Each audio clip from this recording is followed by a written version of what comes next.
Hello everyone, আজকে একটা ছোট মিনি ব্লগ নিয়ে চলে এলাম। আজকে উল্টো রথ, ওই জন্য কি অনেক দিন মেয়েটাকে নিয়ে বেরোনো হয়নি। এই যে আমরা বেরিয়ে পড়েছিলাম একটু কোথায় না, আমাদের এখানে নাগের বাজারে বড় করে বিশাল মেলা বসে। তো চলে গেছিলাম একটু সন্ধ্যাবেলা, আজকে মেয়ের পরীক্ষা শেষ, ওকে নিয়ে অনেক দিন বেরোনো হয় না। এই চারদিকে এই যে ভীষণ বিশাল বড় করে মেলা বসে নাগের বাজারে, এটা তোমরা অনেকেই হয়তো জানো বা অনেকে চেনো না। তো এই দেখো, মানে বিভিন্ন ধরনের গাছপালা, হ্যাঁ খাবার দাবার তো আছেই, হ্যাঁ হাতে করা জিনিস, মাটির জিনিস, পুতুল, হ্যাঁ এটা বেশ দেখে ভালো লাগলো। এই যে হাতে করা জিনিস দেখো, ওরা হাতে বানাচ্ছে নিচে, খুব ভালো লাগলো। এই হচ্ছে তোমাদের সামনেই দেখে নিলাম আমাদের জগন্নাথ ঠাকুর, জগন্নাথ দেব বসে আছেন একদম উল্টো রথে। তো সামনেই দেখে দর্শন করে নিলাম, তোমাদেরও একটু দেখার সুযোগ করে নিলাম। দেখা টাকা হয়ে গেছে। এবার আমার মেয়ে এসছে, ওর তো কিছু না কিছু কিনতেই হবে। হ্যাঁ, বেরিয়ে খাওয়া না খাও কিছু কেনো। নানা রকম জিনিস বসেছিল, হাতে করা জিনিস, মাটির জিনিস, প্রচুর জিনিস।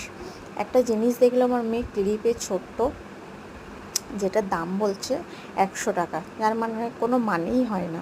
ঠিক আছে, আমি বললাম বাবা এটা নিস না। তো ওটা ছেড়ে দিল। শেষে আমার মেয়ে নিল একটা 500 টাকার বান্ডেল।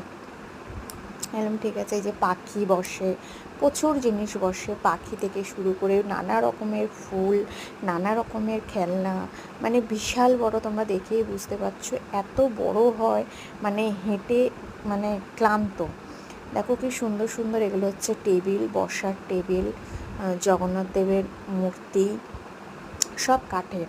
আর সব থেকে বড়ো কথা, আরেকটু এগিয়ে তোমরা দেখতে পাবে এই যে গাছের মহা সম্ভার বসে, মানে একদম মানে বিশাল গাছ, মানে এত গাছ বসে, আর দেখতেও কি ভালো লাগে, দুপাশে অপূর্ব লাগে, গাছে ভর্তি। ঠিক এগুলো যে ছোটো ছোটো পুতুল। কী খাবে? ও খেলো আইসক্রিম, আমার হাজব্যান্ড খেলো ভুট্টা। ঠিক আছে, আমি কিছু খাইনি, আমি একটু লাস্টে ফুচকা খেলাম, ভাবলাম একটু আচার নিয়ে নিই, আচার আমার খুব ফেভারেট, তাই একটু আমশি নিয়ে নিলাম। নেওয়াটা হয়ে গেছে। তারপরে মেলা, পাঁপড় কি খাবো না? পাঁপড় তো খেতেই হবে। সাবুর পাঁপড় নিয়ে পাঁপড় খেয়ে ফেরার পথে ঠাকুরকে